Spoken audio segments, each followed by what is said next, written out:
រៀបសួរអ្នកទាំងអស់គ្នានេះគឺជារបៀបនៃការដោះ disable បែបលក្ខណៈមានប៊ូតុង request ដែលយើងអាចស្នើសុំជាមួយនឹង ID card របស់យើងបានអញ្ចឹងចំពោះ ID card របស់ពួកខ្ញុំដែលខ្ញុំលក់នៅខាងក្នុងវីដេអូនេះគឺអ្នកទាំងអស់គ្នាអាចធ្វើការទំនាក់ទំនងមកកាន់ពួកខ្ញុំបានហើយ ID នឹងផងដែរគឺយើងអាចធ្វើការដោះបានជាមួយនឹង add disable ដែលយើងអាចដោះតាម request ដែលភ្ជាប់ជាមួយនឹង ID card របស់យើងបានអញ្ចឹងដូចក្នុងវីដេអូខ្ញុំនេះគឺអត់មានអីពិបាកទេយើងគ្រាន់ចុច request នៅលើប៊ូតុងហ្នឹងហើយដាក់លេខទូរស័ព្ទរបស់យើងមកហើយនឹង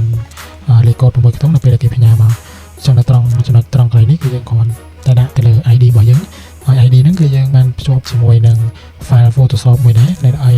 អ្នកទាំងអស់គ្នាអាចធ្វើការកែតម្រូវបានអញ្ចឹង ID card នេះខ្ញុំសូមដាក់ clear អត់ឲ្យឃើញទេព្រោះជាលក្ខណៈដែលពួកខ្ញុំយក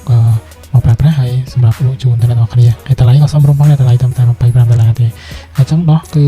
គាត់តែយើងផាសទៅលើ ID ហ្នឹងទៅគឺវារួចរាល់ហើយអញ្ចឹងអាចនឹងរងចាំវា2ទៅ3ម៉ោងឬក៏លឿនជាងហ្នឹងត្រឹម1ម៉ោងឯងគឺវារួចរាល់ហើយចាំដោយសារវីដេអូនេះខ្ញុំធ្វើកាត់ដែរទេអញ្ចឹងយើង request វាម្ដងទៀតមកគឺយើងទទួលបានជោគជ័យទៅលើការដោះ add disable អញ្ចឹងដូចជា add របស់យើងដែលជាប់ទៅលើបញ្ហាធំដូចជាthreshold យើងធំអញ្ចឹងបើសិនជាយើងអត់ដោះវាទេយើងនឹងខាតលុយហើយបើយើងមានប៊ូតុងដោះហើយយើងដោះអត់ចេញទេអានោះទៅដោះវិធីសាស្ត្រថ្មីទៀតអញ្ចឹងនេះគ្រាន់តែជាចំណុចតូចមួយដែលខ្ញុំចែកជូនអ្នកនរគ្នាអំពីកាតដែលពួកខ្ញុំសម្រាប់ដោះទៅលើ add disable ដែលមានប៊ូតុង request trongវីដេអូមានតែប៉ុណ្្នឹងអរគុណអ្នកនរគ្នាបើសិនមានចម្ងល់ឬក៏សំណួរអ្វីបន្ថែមអាចឆាតសួរមកតាម Telegram របស់ពួកខ្ញុំផ្ទាល់បានអរគុណច្រើន